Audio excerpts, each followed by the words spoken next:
நிறத்துல சிகப்பு நிறம் இது பாத்தீங்க அப்படின்னாலே பணத்தை ஈர்க்கக்கூடிய ஆற்றல் கொண்டிருக்கும். அதுலயும் இந்த சிகப்பு நிற பூக்களுக்கு பாத்தீங்க அப்படின்னா பணத்தை ஈர்க்கக்கூடிய சக்தி அப்படின்றது இருக்கும்.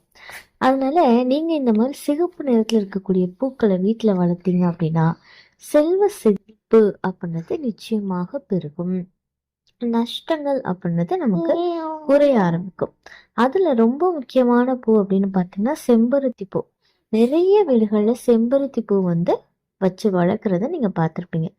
அது லக்ஷ்மிக்கும் விருப்பமானது, நம்ம விநாயக பெருமானுக்கும் வைக்கலாம். ஸோ இந்த செம்பருத்தி மலர் வீட்டில் வளரும்போது பண பிரச்சனைகள் அப்படின்றது நிச்சயமாக நீங்கும்.